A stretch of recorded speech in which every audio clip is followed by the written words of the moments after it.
할렐루야. 예수 그리스도 이름으로 하나님 말씀 증거하겠습니다. 우리 다 같이 사도행전 13장 말씀을 찾겠습니다.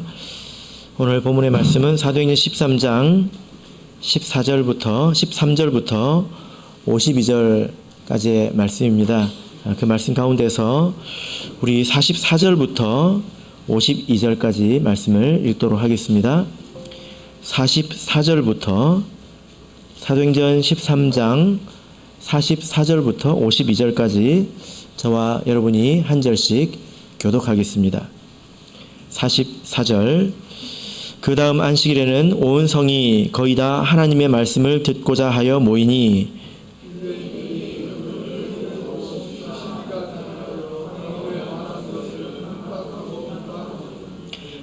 바울과 바나바가 담대히 말하여 가로되 하나님의 말씀을 마땅히 먼저 너희에게 전할 것이로되 너희가 버리고 영생 얻음에 합당치 않은 자로 자처하기로 우리가 이방인에게로 향하노라.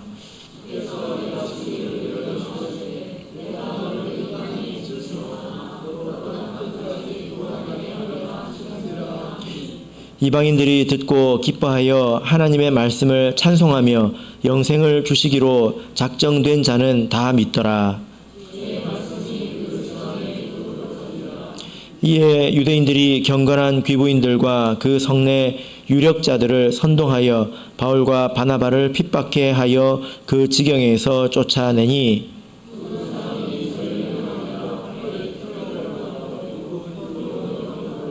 같이 읽겠습니다. 제자들은 기쁨과 성령이 충만하니라. 아멘.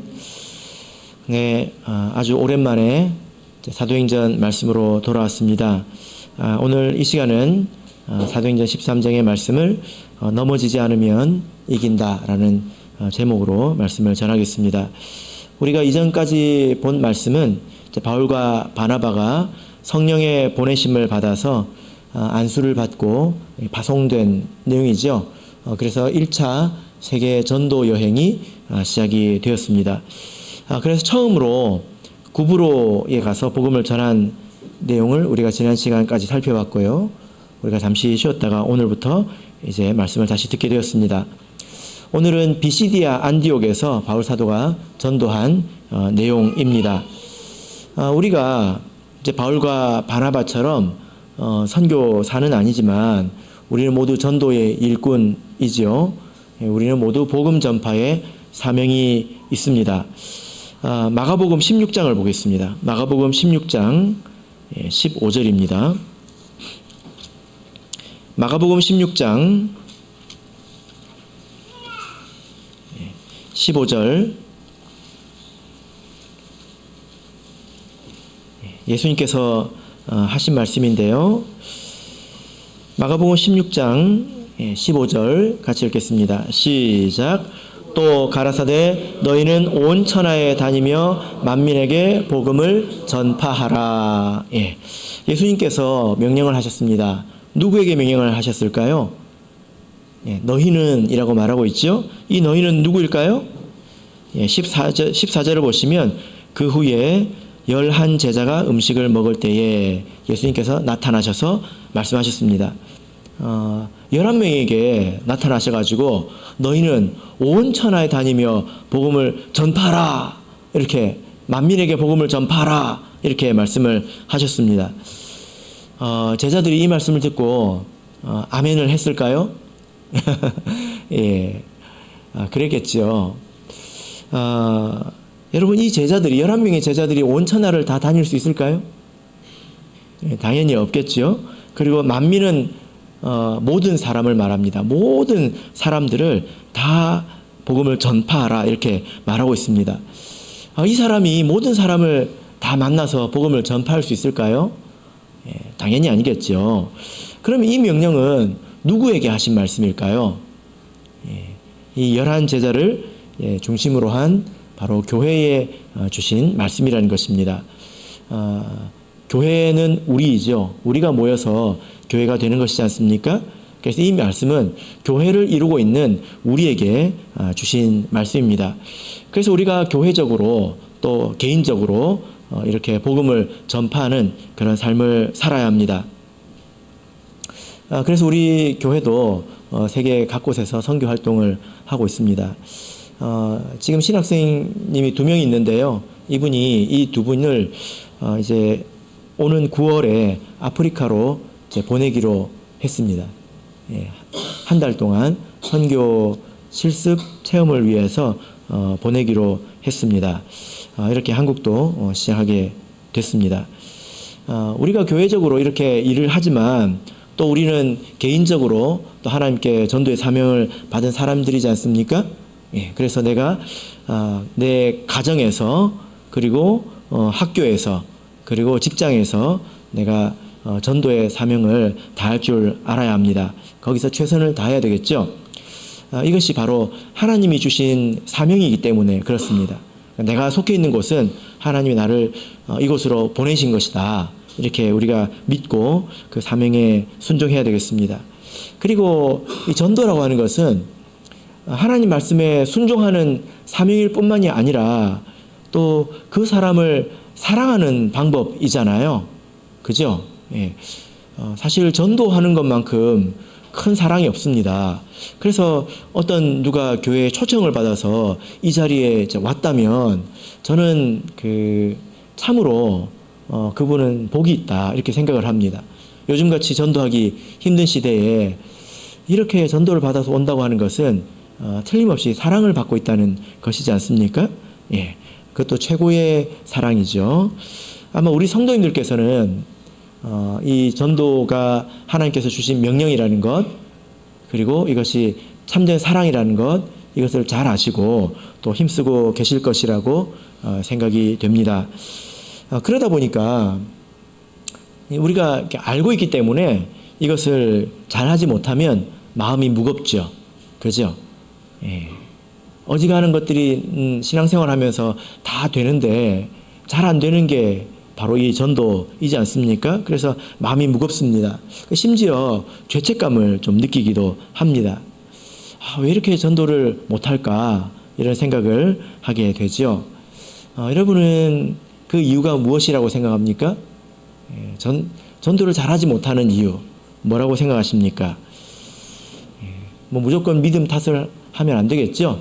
그죠? 예. 전도하고 싶은 그런 마음이 있다 하더라도 선뜻 잘 되지 않는 것은 어떤 이유가 있을 것입니다. 제가 생각하기에는 두려움이 좀 있는 것 같습니다. 두려움. 예. 거절당하는 것에 대한 두려움. 그리고 내가 기독교의 복음을 전했을 때, 우리 참예수교의 복음을 전했을 때 관계가 어색해지는 것, 그런 것에 대한 좀 두려움이 있지 않은가 이렇게 생각을 해보게 됩니다. 또 한편으로 보자면 방법을 잘 모른다. 그래서 그러지 않나 이런 생각도 좀 해봅니다. 이 전도라고 하는 것은 쉬운 일은 아니지만 그러나 기쁘게 할 수 있는 그런 길이 있습니다. 그러나 그것을 잘 모르기 때문에 이렇게 내가 잘하지 못하는가. 그 이외에 여러 가지 이유들이 있을 수 있겠죠. 예, 그러나 이 두 가지에 대해서 제가 생각을 해봤습니다. 자, 본문 52절을 보시면요. 예, 이런 말씀이 기록되어 있습니다. 복음을 전하는 제자들의 그 마음에 대해서 기록하고 있는데요. 뭐라고 기록하고 있습니까? 제자들은 기쁨과 성령이 충만하니라. 예, 복음을 전할 때 이들이 기뻐했다는 것입니다. 그리고 성령이 충만해졌다는 것입니다. 심령이 가득 찼다는 거예요. 그래서 복음을 전하는 것이 아주 힘들고 어려운 것이 아니라 이렇게 기쁘고 또 즐겁게 할 수 있는 그런 방법이 있다라는 것입니다. 이 사람들은 왜 이렇게 기뻐했을까요? 예, 전도가 잘 돼서 기뻐했을까요? 예, 50절을 보시면 아까 읽었죠? 이 바울과 바나바는 이곳에서 쫓겨났습니다. 예, 전도가 잘 돼가지고 열매가 그득했기 때문에 이들이 기뻐한 것이 아니라는 것입니다. 그죠? 그리고 그들이 이적 기사를 경험했을까요? 예, 사도행전을 보면 복음을 전하는 곳마다 막 이적 기사가 일어나잖아요. 근데 오늘 이 사도행전 13장 13절부터 있는 이곳이 비시디아 안디옥이라는 곳인데 여기서 복음을 전할 때는 이적 기사에 관한 그런 기록이 없습니다. 예. 그러면 그들은 어떻게 이렇게 기뻐하면서 이렇게 복음을 전할 수 있었을까요? 우리가 이 말씀을 통해서 무엇을 배워야 될까요? 예. 우리가 이 말씀을 바탕으로 우리도 기쁨으로 복음을 전할 수 있는 그런 성도 그리고 교회가 되기를 진심으로 바랍니다. 자, 13절, 14절을 읽겠습니다. 13절, 14절. 자, 우리 같이 읽겠습니다. 13절, 14절. 시작. 바울과 및 동행하는 사람들이 바보에서 배 타고 밤빌리아에 있는 버가에 이르니 요한은 저희에게서 떠나 예루살렘으로 돌아가고 저희는 버가로부터 지나 비시디아 안디옥에 이르러 안식일에 회당에 들어가 앉으니라. 예. 지금 1차 선교여행의 팀이 있습니다. 총 몇 명일까요? 예, 바울과 그리고 바나바 그리고 요한이라는 사람이었습니다. 이 요한은 사도 요한이 아니라 마가 요한이죠. 마가복음을 적은 마가 요한입니다. 이 세 명이 기록이 되어 있습니다. 사도행전을 기록한 사람은 누가이죠. 예. 근데 누가라고 하는 이 사람은 이 전도여행, 2차 전도여행 때부터 합류를 했습니다. 아직은 누가는 이 자리에 함께하고 있지 않습니다. 그런데 이 전도여행을 출발하고 나서 이 구브로라고 하는 섬을 지나가지고 이제 그 다음 역, 두 번째 장소로 가는데 그 중에 한 사람이 예루살렘으로 돌아갔다고 이야기를 하고 있습니다. 그죠? 누가 돌아갔습니까? 예, 요한이라고 말하고 있습니다. 누구죠? 예, 마가 요한이죠. 마가 요한이 왜 집으로 돌아갔을까에 대해서 그 이유를 성경에서는 명확한 이유를 발견하기가 어렵습니다. 그런데 확실한 것은 이 마가 요한이 돌아간 것 때문에 나중에 바나바와 바울이 서로 이렇게 다투게 되잖아요. 그죠? 자, 15장, 사도행전 15장 38절을 보겠습니다. 사도행전 15장 38절, 39절. 자, 읽겠습니다. 시작. 바울은 밤빌리아에서 자기들을 떠나 한 가지로 일하러 가지 아니한 자를 데리고 가는 것이 옳지 않다 하여 서로 심히 다투어 피차 갈라서니 바나바는 마가를 데리고 배 타고 구브로로 가고. 예. 자, 여기서 보니까 이 바울과 바나바 사이에 좀 균열이 생겼습니다. 바로 이 마가 요한을 다시 데리고 가는 이 문제. 지금 이 말씀은 2차 전도 여행이 시작되는 때거든요. 그러니까 1차 때에 같이 출발했다가 중간에 집으로 가버린 사람을 2차 때 다시 데려가는 것이 옳으냐. 바울 사도는 그런 사람을 다시 데려갈 수가 없다. 바나바는 그래도 기회를 줘야 된다 하고 심히 이렇게 다퉜다는 것입니다. 이것으로 보면 여러분께서는 그 이유가 뭐라고 생각하십니까? 성경에는 없지만 아마도 이 마가 요한이 그 여행의 고단함, 어려움을 잘 견디지 못했던 것 같습니다. 그래서 너무 힘들어가지고 못 견디겠다고 이제 돌아가지 않았는가 우리가 조심스럽게 추측해 볼 수가 있죠. 그런데 여러분 그도 뭐 그럴 만한 것이 지금 1차 전도 여행이라고 하잖아요. 이게 사도행전 13장, 14장이 기록이 되어 있습니다. 여러분이 성경을 보시면 한 장이죠. 한 페이지만 넘기면 다 눈에 들어오지 않습니까? 그리고 이것을 읽는데 얼마나 걸릴까요? 빨리 읽으면 10분도 안 걸리겠죠. 그런데 이 기간이 2년에서 3년 정도 걸렸을 것이라고 봅니다. 여러분 집 나가서 이렇게 2년에서 3년 동안 떠돌이 생활 해보신 적 있으십니까? 아마도 집을 나가서 호텔에서 잔다고 하더라도 계속 떠돌아다닌다면 2년, 3년 굉장히 힘들 거예요. 근데 바울과 바나바는 그런 그 시간을 보낸 것은 아니지 않습니까?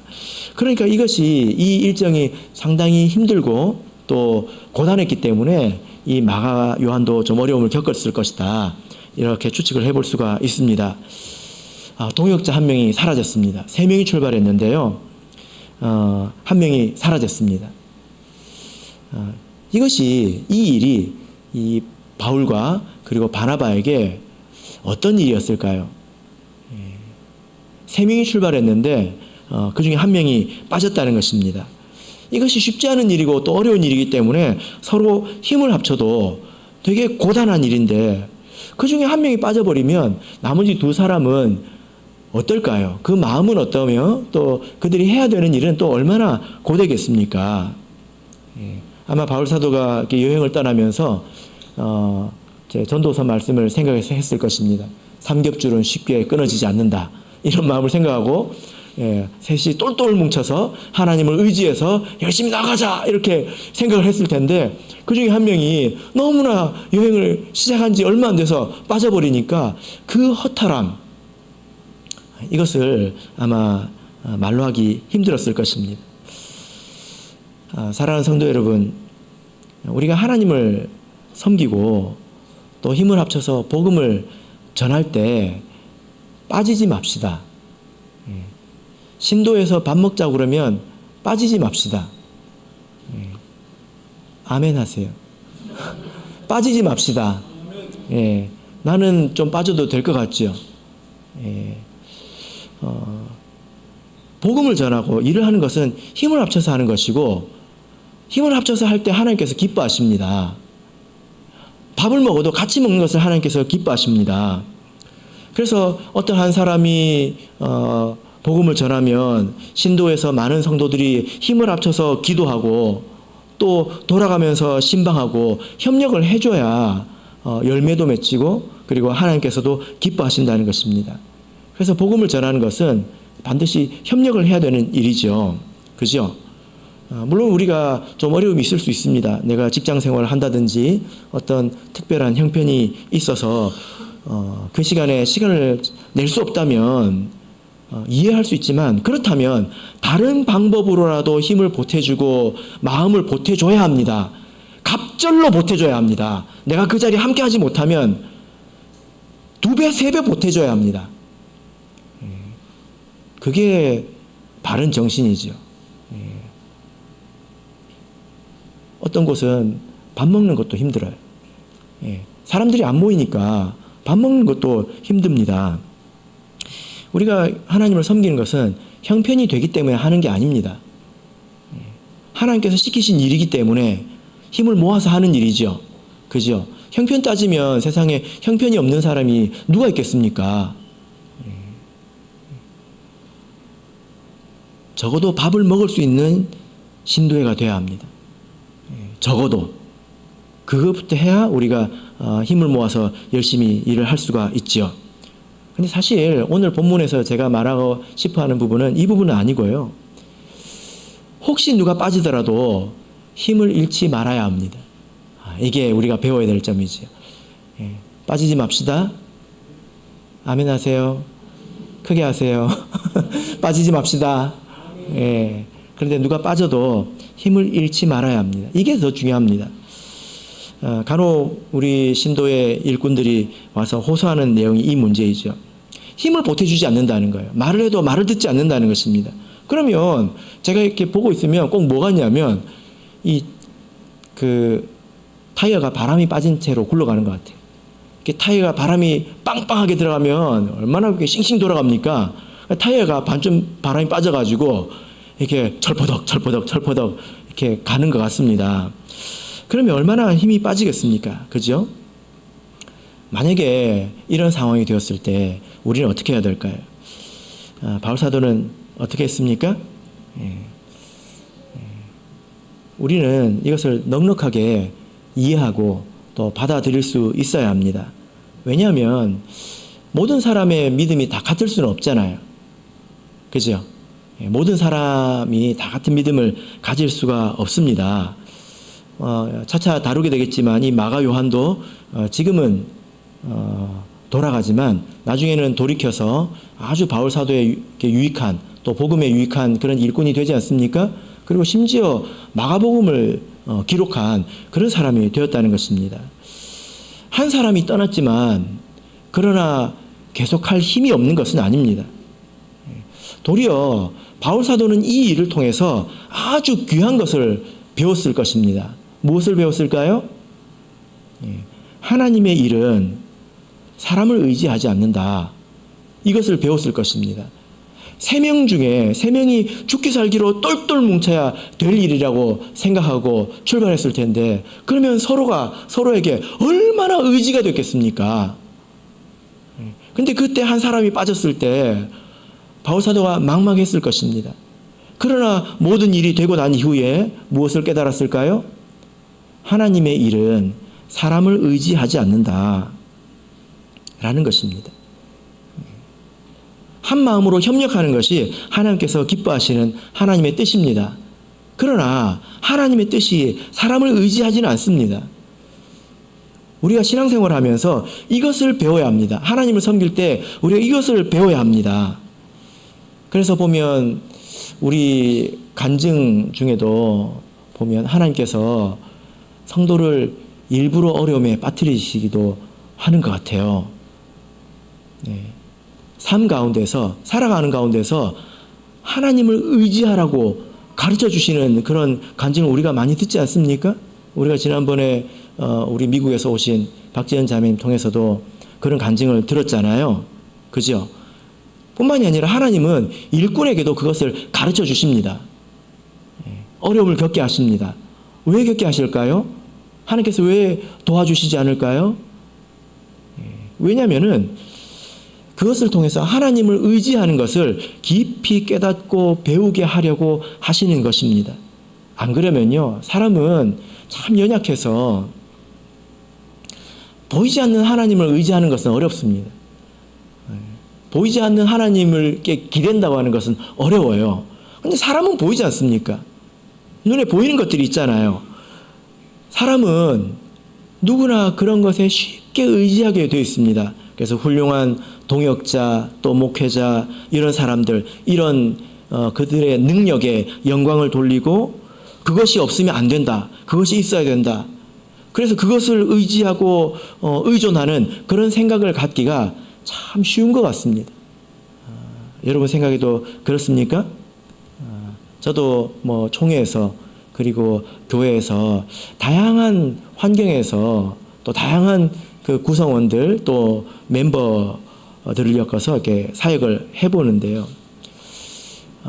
때로 보면 아주 역량 있는 그런 사역자들이 좀 모이지 않습니까? 그럴 때도 있잖아요. 세상에서는 그러면 뭐라고 말하는지 아십니까? 어벤져스라고 합니다. 어벤져스. 아주 막 그 출중한 사람들이 딱 모여가지고 팀이 딱 되는 것입니다. 그러면요 말을 많이 안 해도 괜찮아요. 눈빛만 봐도 착착착착착착착착 일이 막 착착착착 이렇게 막 돼갑니다. 그러다가 조금 부족한 사람이 들어오면요 어떻게 될까요? 답답해요. 그러면 자동적으로 사람을 탓하게 되고 심지어는 뒷말도 하게 됩니다. 이런 모습이 바로 사실 사람에게 영광을 돌리고 사람을 두려워하고 사람을 의지하고 그런 모습이잖아요. 이렇게 되어가면 사람이 결국에는 성과 중심의 사람이 될 수도 있습니다. 일꾼이 될 수도 있습니다. 하나님께서 이것을 싫어하시죠. 그죠? 제가 예전에도 한번 말씀드린 적이 있는데요. 우리 전 세계 참예수교의 역사를 보면 지난 10년간이 근래 역사 가운데서 참예수교 역사 가운데서 어쩌면 가장 힘든 10년이었다고 말해도 될지 모르겠습니다. 그건 참 희한한 것은 그때 복음이 전해진 나라가 가장 많습니다. 최근에 복음이 가장 빨리 퍼지고 있습니다. 이런 것들을 통해서 우리가 무엇을 배울까요? 하나님을 의지해야 된다는 것을 배우게 되지요. 사람이 중요하지 않다는 것을 배우게 된다는 것입니다. 우리 교회도 그것을 배워야 하는 것입니다. 자, 우리 예레미야서 17장을 보겠습니다. 예레미야서 17장 예레미야서 17장 5절에서 8절입니다. 예레미야서 17장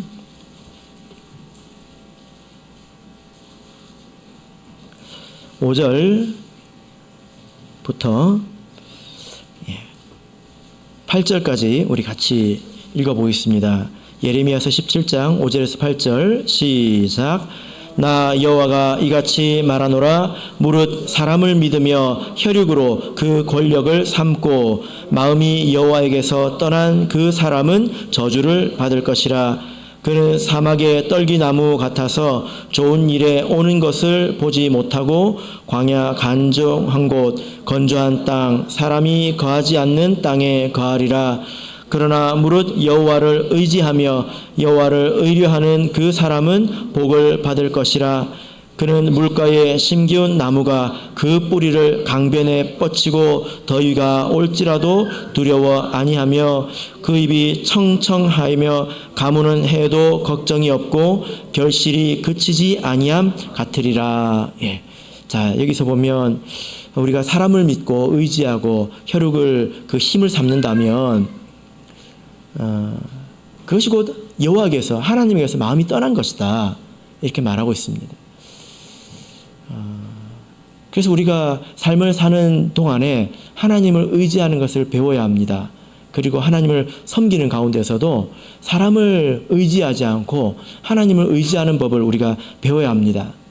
어쩌면 이렇게 바울사도가 여행을 떠나자마자 초기에 구브로에서는 성령의 충만한 역사가 나타나고 그런 능력을 행하지 않았습니까?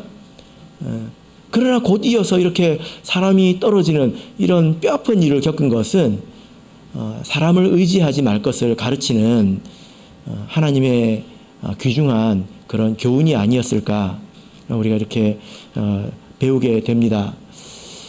그러나 우리 사랑하는 성도 여러분, 그렇다고 마가 요한이 되지는 마시길 바랍니다. 빠지지 마시기 바랍니다. 그러나 빠지더라도 하나님을 의지하고 믿고 우리가 계속 가야 합니다. 오늘 본문의 말씀을 보면 바울사도가 겪었던 어려움은 이것이 전부는 아니지요. 그가 회당에 들어가서 복음을 열심히 전파했습니다. 설교를 했는데요. 17절부터 41절까지 말씀이 바울사도가 비시디아 안디옥에 있는 회당에 가서 설교한 그 내용입니다. 이 설교의 내용은 각각 읽어보시길 바랍니다. 이때 이렇게 바울사도가 설교를 했을 때 이 말씀을 그들이 잘 들었을까요? 예. 자, 42절부터 45절을 보겠습니다. 42절에서 45절, 자, 우리 같이 다시 한번 읽어보겠습니다. 시작. 저희가 나갈새 사람들이 청하되 다음 안식일에도 이 말씀을 하라 하더라. 폐회한 후에 유대인과 유대교에 입교한 경건한 사람들이 많이 바울과 바나바를 쫓으니 두 사고가 더불어 말하고 항상 하나님의 은혜 가운데 있으라 권하니라. 그 다음 안식일에는 온 성이 거의 다 하나님의 말씀을 듣고자 하여 모이니 유대인들이 그 무리를 보고 시기가 가득하여 바울의 말한 것을 변박하고 비방하거늘. 예. 자, 여기 보니까 잘 듣는 사람도 있었지만 그러나 즉시로 바울을 이렇게 변박하는 사람들, 변박한다고 하는 것은 반대하는 것을 말합니다. 반대하는 말을 한다는 거예요. 그리고 비방한다고 하는 것은 저주하고 욕하는 것을 이렇게 말합니다. 우리가 이렇게 복음을 전하고 그리고 어떤 일을 할 때 이런 일을 겪는다면 굉장히 괴롭겠죠. 누가 나에 대해서 대적하고 그리고 나를 비방하고 그리고 반대할 때 그것을 또 특히나 견디기 어려워하는 그런 경우도 있습니다. 그리고 심지어 50절을 보시면요, 그 결과가 어떻게 됐습니까? 50절 읽어보겠습니다. 시작. 이에 유대인들이 경건한 귀부인들과 그 성내 유력자들을 선동하여 바울과 바나바를 핍박해 하여 그 지경에서 쫓아내니. 예. 바울 사도가 핍박을 받아가지고 이렇게 쫓겨났습니다. 이렇게 거절당하고 열매를 맺지 못하고 이것을 기뻐하는 사람이 있을까요? 예. 아마도 우리가 이렇게 복음을 전하지 못하는 큰 이유가 여기에 좀 있지 않을까 이렇게 생각이 됩니다. 이런 말을 제가 많이 들어봅니다. 복음을 전하긴 전해야 되는데 한 번 보고 말 사람이 아니라 계속 봐야 되는 사람인데 내가 이렇게 괜히 복음을 전했다가 나에 대해서 선입견이 생기고 나를 껄끄러워하면 어떻게 하나 이런 염려가 있다는 거예요. 우리가 뭐 이해할 수 있죠, 그죠? 그리고 실패 혹은 실수에 대한 그런 두려움도 큰 것 같습니다. 해도 안 될 것 같은 거예요. 내가 뭐 말한다고 해서 되겠냐? 예. 그래서 보면 단순한 사람들이 전도를 좀 잘하시더라고. 그냥 말하고 보는 사람들 계산 없이 전도를 잘하시더라고요. 머리가 빨리 돌아가면 전도도 잘 못하는 경향이 있습니다. 해도 안 될 것 같거든요. 그리고 내가 실수를 하면 결과를 망칠 것 같습니다. 예. 그리고 어떤 생각도 하냐면 교회 분위기도 생각을 해요. 이런 교회 분위기에 데려오면 어떻게 될까 이런 생각도 하지요. 예. 계산을 너무 많이 하는 것입니다. 바울과 바나바는 이런 일을 실제로 겪었죠. 이렇게 반대당하고 그리고 비방받았습니다. 그런데 바울과 바나바는 이 일을 어떻게 이겨냈을까요? 예, 이런 일을 겪었을 때, 자, 46절을 읽어보겠습니다. 예, 46절부터 우리 48절까지 같이 읽어보겠습니다. 시작. 바울과 바나바가 담대히 말하여 가로되 하나님의 말씀을 마땅히 먼저 너희에게 전할 것이로되 너희가 버리고 영생 얻음에 합당치 않은 자로 자처하기로 우리가 이방인에게로 향하노라. 주께서 이같이 우리를 명하시되 내가 너희를 이방의 빛을 삼아 너로 땅끝까지 구원하게 하리라 하셨느니라 하니 이방인들이 듣고 기뻐하여 하나님의 말씀을 찬송하여 영생을 주시기로 작정된 자는 다 믿더라. 예. 자, 여기 이렇게 비방당하고 누가 비난하면 누구든지 좀 위축되잖아요. 움찔하지 않습니까? 그런데 바울과 바나바는 담대히 말하고 있습니다. 위축되지 않았다는 것입니다. 그리고 이들이 핍박을 받아서 쫓겨났습니다. 그런데요, 51절을 볼까요? 이 두 사람이 어떻게 이야기를 합니까? 어떻게 합니까? 읽어보겠습니다. 시작. 두 사람이 저희를 향하여 발에 티끌을 떨어버리고 이고니온으로 가거늘. 예. 어떻게 합니까? 예. 신발을 벗어가지고 발에 이게 탈탈 털었다는 것입니다. 발에 먼지를 털었다는 거예요. 이게 무슨 말입니까? 예. 나는 너희들하고 먼지 하나도 공유하지 않겠다. 철저한 분리를 말합니다. 그러니까 바울과 바나바는 핍박을 받아서 쫓겨난 사람 같은데 바울과 바나바는 그렇게 생각하지 않는 거예요. 내가 버렸다고 생각하는 것입니다. 굉장히 자신감이 있죠. 그죠? 주도권을 그들이 쥐고 있다고 믿고 있습니다. 왜 그럴까요? 어디서 이런 자신감이 생겼을까요? 가끔 이제 우리 성도님들 보시면 전도를 위해서 쩔쩔쩔쩔쩔쩔 매는 경우가 있습니다. 쩔쩔 매는 경우가 있죠. 그것이 제가 절대적으로 잘못됐다는 것은 아닙니다. 그런데 우리가 한번 생각해 볼 지점인 것 같아요. 그래서 쩔쩔쩔쩔 매면서 오라고 그러면 오고 가라고 그러면 가고 생각해 볼 부분이죠. 자, 여기서 보면 영생을 주시기로 작정된 자는 다 믿었다 이렇게 말씀을 하고 있습니다. 누가가 이렇게 적었잖아요. 누가는 이 자리에 없습니다. 그런데 어떻게 이렇게 적을 수 있을까요? 어떻게 영생을 주시기로 작정된 자, 하나님께 택함 받은 자, 그 사람들은 이마에 딱지를 붙이고 있습니까? 선택해가지고. 그래 보니까 다 왔네. 아니 명단을 이미 가지고 있습니까? 어떻게 이렇게 말할 수 있냐는 거예요. 바울 사도는 이 복음을 전하고 또 하나님께 성도를 가르치면서 하나님께서 주신 그 감동으로 인해서 구원에 대해서 굉장히 깊은 지식을 얻지 않았습니까? 아마 바울 사도가 이 구원의 문제를 놓고 여러 가지로 많이 기도하고 또 하나님께 감동을 얻은 것 같습니다. 그래서 보면 우리가 이성으로는 생각해낼 수 없는 그런 구원의 진리를 바울 사도가 성경에 많이 말하고 있는데요.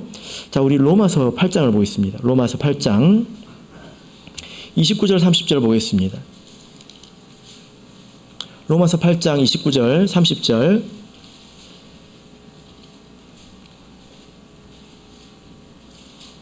로마서 8장 29절 30절 자, 우리 같이 읽겠습니다. 시작.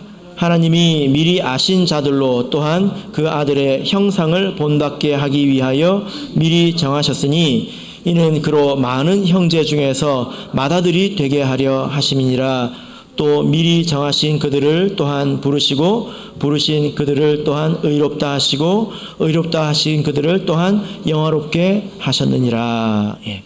자, 여기서 보면 우리 사람의 이성으로는 이해하기 힘든, 그래서 받아들일 수밖에 없는 부분이 있죠.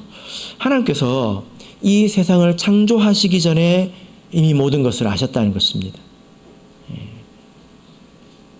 그래서 여기 미리 아신 자들이라고 말하고 있죠. 무엇을 아셨을까요? 창조하기 전에 사람이 타락할 것을 아셨다는 것입니다. 그 내용이 당연히 여기에 포함이 되어 있겠죠. 우리가 이성적으로 생각해 보면 그럼 하나님께서 왜 창조를 하셨을까? 왜 만드셔가지고 사람이 타락하고 그리고 말씀이 육신이 되셔서 이 땅에 오셔서 십자가에 못 박히는, 사람도 곤란을 겪고 하나님도 곤란을 겪는 이런 일을 왜 하시는 것일까? 우리가 이해하기 힘들죠. 여기가 사실 우리가 생각이 멈춰야 되는 부분입니다. 이런 생각은 우리가 이 시간과 또 공간이라는 한계 속에 있기 때문에 우리가 온전히 이해할 수 없는 그런 부분이죠. 그죠?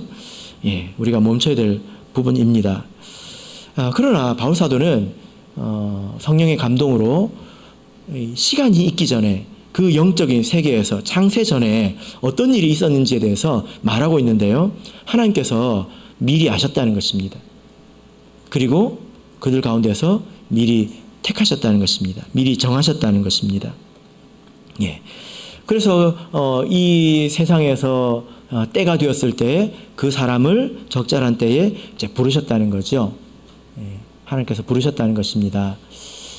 그래서 어떤 사람은 태어나면서부터 오기도 하고, 그러나 어떤 사람은 이제 죽기 직전에서야 하나님께로 오기도 합니다. 그것을 우리가 측량할 수가 없죠. 왜 이 사람은 이렇고 왜 저 사람은 저런지 우리가 측량할 수가 없습니다. 이 말씀을 통해서 우리가 생각을 해보자면 누가 구원을 얻는지에 대해서는 이미 정해져 있다는 거예요. 어떻게 생각이 되십니까? 그래서 그 결과가 내 노력이나 혹은 내 실수에 좌우되지 않는다는 것입니다. 그 열매의 크기가 좌우되지 않는다는 것입니다. 이미 정해져 있다는 거예요. 그래서 나는 그럼 뭐 하는 것입니까? 바울은 하나님의 뜻을 이루기 위해서 나에게 주어진 길을 그냥 가는 것뿐이죠. 그것뿐입니다. 자, 우리 디모데후서 4장 7절을 보겠습니다. 디모데후서 4장 7절입니다.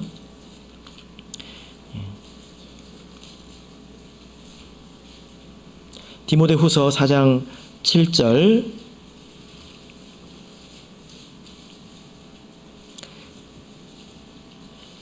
디모데후서 4장 7절 우리 같이 읽겠습니다. 시작. 내가 선한 싸움을 싸우고 나의 달려갈 길을 마치고 믿음을 지켰으니. 예. 지금 바울 사도가 하는 말을 잘 보십시오. 내가 선한 싸움을 싸우고 나의 달려갈 길을 마치고 믿음을 지켰다. 예. 보통 사람은 이렇게 이야기하지 않습니다. 지금 바울 사도가 살아있습니까? 죽었습니까? 디모데후서 4장 7절을 적을 때 살았나요? 죽었나요? 살아있죠. 그런데 뭐라고 말하냐면 내가 선한 싸움을 다 싸웠다. 그리고 나의 달려갈 길을 마쳤다. 믿음을 지켰다. 이렇게 이야기를 합니다. 보통은 이렇게 이야기하지 않잖아요. 그죠? 어떻게 이야기합니까? 내가 죽을 때까지 최선을 다하겠다. 내가 심지어 죽은 후에도 내가 계속 이것을 위해서 기도하면서 내가 노력하겠다. 힘을 보태겠다. 그렇게 이야기를 하잖아요. 근데 바울 사도는 그렇게 이야기를 하지 않습니다. 자기의 갈 길이 있고 나는 그것을 완수했다. 그 길을 다 갔다. 이렇게 말을 하고 있습니다. 그러니까 바울 사도가 하는 이 이야기는 뭐냐면은 내가 가야 될 길을 가면 된다는 것입니다. 그뿐이라는 거예요. 내가 넘어지지 않고 그 길을 가기만 하면 된다는 것입니다. 나에게 주어진 길을 가면 된다는 거예요. 그러면 하나님의 뜻이 이루어진다는 것입니다. 여러분 이것을 믿으십니까? 근데 그 길은 어떤 길입니까? 자, 여기 보면 달려갈 길이라고 하고 있죠. 달려갈 길. 우리나라 글자로는 이게 두 글자인데요. 두 단어죠. 달려갈 길. 그죠? 원문에 보면 한 글자입니다. 이 길은 어떤 길입니까? 달려갈 길입니다. 이 길은 하나님의 뜻이 뭐 어차피 될 테니까, 내가 하나님의 뜻이 어차피 이루어질 거니까 나는 그냥 가면 되지 않는가. 설렁설렁 마실 가듯이 이렇게 걸어가도 되지 않을까요? 그렇지 않다는 거예요. 이 길은 걷는 길이 아니라, 천천히 걷는 길이 아니라 달려가야 되는 길이라는 것입니다. 그래서 바울 사도는 그 길을 달려갔다는 거예요. 여러분 달리기 해보셨습니까? 최근에? 한 30분간 달려보셨습니까? 한 30분만 달려보시길 바랍니다. 제가 달리기를 가끔씩 하는데요. 요즘에 비가 와가지고 거의 못합니다. 30분 정도 달리면 이제 뭐 잘 달리시는 분들은 더 멀리 가시겠지만 저는 그렇게 잘 달리지는 못하는 것 같아요. 30분을 달리면 5km 정도 갑니다. 열심히 달리면 5km 정도 갑니다. 그러면 죽을 것 같아요. 그래서 갔다가 못 돌아올 수 있습니다. 적당한 데서 돌아와야 돼요. 예. 달리는 게 얼마나 힘든지 아십니까? 바울 사도가 달려갈 길이라고 말하고 있습니다. 처음에는 1km만 달려도 심장이 터질 것 같습니다. 그래서 저 사람이 지금 걷는 거야, 뛰는 거야 할 정도로 제가 달렸거든요. 바울 사도가 달려갈 길이라고 말하고 있습니다. 아마 여러분들께서 달려보시면 이 말의 의미를 더 깊이 아실 겁니다. 하나님의 뜻이라고 해서 무조건 이루어진다. 어차피 될 테니까 그 말은 맞을 수 있습니다. 그런데 그 결과가 나에게 유익할까요? 우리가 하나님께서 만들어 오신 길을 갈 때에 최선을 다해서 가야 합니다. 또 우리가 가진 지혜를 다해서 가야 합니다. 그러나 그것은 내가 갈 길을 가는 것일 뿐입니다. 결과는 하나님께서 주시는 것이죠. 이게 참 어려워요. 열심히 하는 사람이 결과를 초월한다. 이게 참 어렵습니다. 대충 하는 사람들이 결과도 초월해요. 대충 했으니까 결과가 잘 나오기를 바라지 못하는 거죠. 왜냐하면 양심이 있으니까. 전도도 대충 하고 뭐도 대충 하니까 대충 다 하나님 뜻대로 되겠지 이렇게 편하게 말을 하는데요. 정말 혼신의 힘을 다해서 열심히 한 사람들이 결과에 대해서 초월하기는 쉽지 않아요.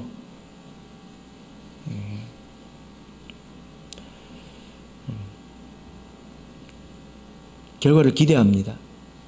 잘 되기를 기대합니다. 그렇게 하나님을 섬기면요, 일꾼이 잘 넘어집니다. 최선을 다해야 되지만 결과는 하나님께 달려있다는 것을 우리가 받아들여야 합니다. 결과가 하나님께 달려있는데 우리가 왜 최선을 다해야 됩니까? 그것을 우리가 받아들여야 된다는 거예요.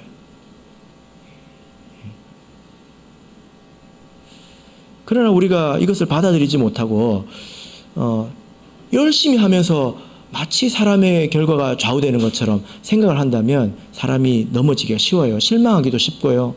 다른 동역자 그리고 다른 성도들 탓하기도 쉽습니다. 쟤 때문에 누구 때문에 이렇게 됐다 저렇게 됐다 그렇게 되기가 쉽습니다. 이것이 우리가 하나님을 섬길 때 또 복음을 전할 때 빠지기 쉬운 실수이지요. 최선을 다해서 우리가 가진 지혜를 총동원해서 열심히 복음을 전해야 합니다. 그러나 그 결과를 받아들여야 돼요. 바울사도는 성경을 통해서 사실 더 깊이 알고 있었습니다. 내가 유대인들에게 마땅히 복음을 전하지만 그들이 어떻게 할 것이다. 이것을 성경을 통해서 이미 알고 있었습니다. 그런 지식이 있었기 때문에 바울사도가 이렇게 당황하지 않고 흔들리지 않았지요. 그리고 하나님께서 택하실 사람은 다 택하신다. 나는 달려갈 뿐이다. 이런 믿음을 가지고 최선을 다했기 때문에 영생을 주시기로 작정된 자는 다 구원을 얻었다. 다 믿었다. 이렇게 말할 수가 있는 것입니다. 그래서 바울과 바나바는요. 사실 이 복음을 전하는 이 일에 있어서 하나님을 섬기는 이 일에 있어서 다른 사람을 의지하는 이런 사람을 의지하지 않는 이것을 배웠지만 심지어 자기들조차도 의지하지 않는 그것까지도 배웠다는 것입니다. 최선을 다하고 그리고 결과를 하나님께 맡겼다는 것입니다. 우리가 모두 이렇게 하나님을 섬겨야 합니다. 그래서 집에 가서 5km를 달려보시고 심장이 얼마나 빨리 뛰는지 한번 느껴보시길 바랍니다. 그리고 내가 하나님을 섬길 때 정말 이토록 최선을 다해 섬기는가 생각을 우리가 해야 합니다. 그리고 나서 결과는 하나님께 맡겨야 합니다. 저도 그렇게 하려고 노력을 합니다. 이건 노력을 해야 되는 거더라고요. 대학부 영어회 때 열심히 말씀을 전했는데요. 많이 졸았습니다. 그래서 제가 어떻게 했을까요? 받아들였습니다. 그런 걸 가지고 제가 자책하거나 또 다른 사람을 또 탓하거나 그러지는 않습니다. 우리가 이 믿음을 가져야 되겠죠. 그래서 참 우리 이 복음을 전하는 것 이것은 참 희한한 일인데요. 여러분 어떤 경기에 대회에 나갔는데 넘어지지만 않고 뛰기만 하면 1등하는 경기가 있습니까? 올림픽 경기에 나갔어요. 넘어지지 않고 끝까지 뛰기만 하면 1등하는 경기가 있습니까? 근데 복음이 그렇습니다. 우리 연약한 우리를 통해서 하나님은 이루실 뜻을 다 이루시기 때문에 내가 넘어지지 말아야 돼요. 가장 조심해야 되는 것은 사람을 의지하는 것입니다. 눈에 보이는 다른 사람을 의지하고 혹은 나 자신의 능력을 의지하는 것. 그래서 바울사도가 그 모든 것을 다 받아들였기 때문에 내가 하나님 앞에서 오늘 하루를 그리고 이 기간을 최선을 다했기 때문에 그가 기뻐할 수 있었고 그리고 그가 성령이 충만했던 것입니다.